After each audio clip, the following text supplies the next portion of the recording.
বাংলা একটা প্রবাদ আছে, যেখানে দেখিবে ছাই উড়াইয়া দেখো তাই, পাইলেও পাইতে পারলো অমূল্য রতন। আর এই কথাটা যে কতটা সত্য তা আজকের এই ভিডিওটি দেখলে আপনি বুঝতে পারবেন। কারণ মাঝের মধ্যে কিছু মানুষ বহুমূল্যের এমন কিছু জিনিস খুঁজে পায় যেগুলি পেয়ে সেই সকল মানুষেরা রাতারাতি ধনী হওয়ার সুযোগ পেয়েছে। তো চলুন শুরু করা যাক। এই দুই দম্পতি তারা তাদের বাসস্থান আমেরিকায় থাকাকালীন তারা অনেক কষ্টের সাথে অনেক সাধারণভাবে জীবনযাপন করছিল। তবে একটা সময় তাদের সাথে এমন একটি ঘটনা ঘটে যায় যার ফলে তারা রাতারাতি মিলিয়ন ডলারের মালিক হয়। আসলে তারা একটি বিয়ের অনুষ্ঠানে যাওয়ার জন্য নিমন্ত্রণ পেয়েছিল, যেটি ছিল আমেরিকার ভিন্ন একটি শহরে। তবে তাদের কাছে তেমন কোনো অর্থ ছিল না যা দিয়ে তারা সেখানে যেতে পারবে। তাই তারা সিদ্ধান্ত নেয় তাদের প্রয়োজনীয় বিভিন্ন জিনিস বিক্রি করে সেখান থেকে যেটুকু অর্থ পাওয়া যাবে সেই মূল্য দিয়ে তারা সেখানে যাওয়ার চেষ্টা করবে। তবে তাদের সকল প্রচেষ্টা বৃথা যায়, কারণ তারা তাদের বাড়িতে তেমন কোনো কিছুই খুঁজে পায়নি যেগুলি বিক্রি করে তারা সেখানে যেতে পারবে। অবশেষে তারা একটি ডাস্টবিন খুঁজে পায়, যার ভেতরে ময়লা আবর্জনার সাথে একটি লটারিও খুঁজে পায়, যেটি তখনও পর্যন্ত কেউ স্ক্র্যাচ করেনি। আর সেটি দেখে যেই না সেই দম্পতি সেই লটারিটি স্ক্র্যাচ করে, তখন দেখা যায় সেই লটারিতে তারা $1 মিলিয়ন পুরস্কার পেয়েছে। আর সেই থেকেই সেই পরিবারের দুঃখের পরিস্থিতি পুরোপুরি বদলে যায়। তারা বলে সেই লটারিটি তারা ক্রয় করলেও সেটির ব্যাপারে তারা তখন ভুলে গেছিল।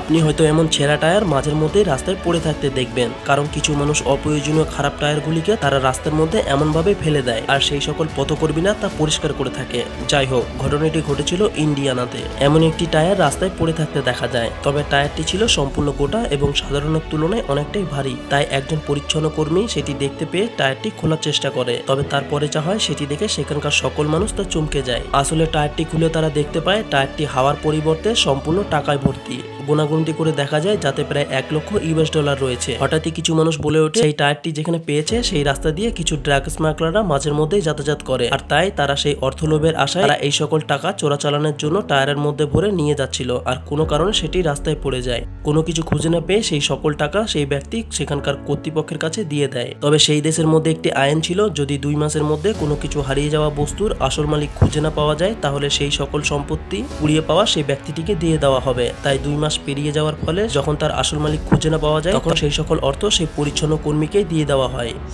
এটা তো আমরা সবাই জানি যে আমাদের বাড়ির বিভিন্ন অপ্রয়োজনীয় জিনিসগুলো খারাপ হয়ে গেলে সেগুলো রিসাইকেল হতে চলে যায়। তেমনই একটি রিসাইকেল প্ল্যান্ট রয়েছে কানাডার বেরি শহরে, যেখানে বিভিন্ন পুরাতন টিভিকে রিসাইকেল করা হয়। তাই প্রত্যেক দিনের মতো একটি টিভিকে যখন রিসাইকেল করার জন্য টিভিটি ওপেন করা হয় তখন দেখা যায় সেই টিভির ভিতরে প্রায় $1 লক্ষ রয়েছে, যেটি দেখে সেই মহিলা ওয়ার্কার আতঙ্কিত হয়, যার ফলে সম্পূর্ণ টাকা সে পুলিশকে দিয়ে দেয়। পুলিশ সেই টাকা পেয়ে সিরিয়াল নাম্বার খুঁজে সেই অর্থের আসল মালিককে খুঁজে সেই সকল অর্থ ফিরিয়ে দেয়। তবে তার পরিবর্তে কিন্তু সেই মহিলা ওয়ার্কারকে পুরস্কার হিসেবে কোনো কিছুই দেওয়া হয়নি। একবার ভেবে দেখুন, সেই ওয়ার্কার চাইলে কিন্তু সকল অর্থ নিজের কাছে রেখে দিতে পারত। তবে পৃথিবীতে এমন কিছু সৎ মানুষ রয়েছে যারা এরকম কাজ করে থাকে। এয়ারপোর্ট পরিষ্কার করতে করতে এই ব্যক্তির ভাগ্য কিন্তু সেদিন পুরোই বদলে যায়। অর্থাৎ সেই দিনটি ছিল হয়তো সেই ব্যক্তির দুঃখের শেষ দিন, কারণ এই ব্যক্তি সাউথ কোরিয়ার একটি এয়ারপোর্টে তার নিত্যদিনের মতো তার নিজস্ব কাজ করে যাচ্ছিল। আর বিভিন্ন জিনিস পরিষ্কার করতে করতে সে একটি ডাস্টবিন খুঁজে পায়। আর যেই না সেই ডাস্টবিনটি তিনি চেক করে তখন দেখা যায় সেখানে কাগজে মোড়ানো ইটের মতো কোনো একটি বস্তু রয়েছে। আর সেটি খোলা মাত্রই তিনি দেখতে পায় তার ভেতরে বেশ কয়েকটি সোনার তৈরি বিস্কুট রয়েছে, যেগুলির দাম ছিল প্রায় কয়েক কোটি মূল্যের। প্লেনের মধ্যে এমন অনেক কিছু বহুমূল্যের জিনিস পাচার হয়, যেগুলির মধ্যে এটিও হয়তো কোনো ব্যক্তি তার অপরাধ ধরা না পড়ার ভয়ে সেই ব্যক্তি সেই ডাস্টবিনের মধ্যে রেখে চলে যায়। তাই সোনাগুলি কোথা থেকে আসলো তার আসল মালিক কিন্তু খুঁজে পাওয়া যায়নি। অনেক দিন ধরে অপেক্ষা করার পর সোনাগুলির আসল মালিক খুঁজে না পাওয়ার ফলে সেই সকল সোনা সেই ব্যক্তিটিকে দিয়ে দেওয়া হয়, যার মূল্য ছিল $3,27,000।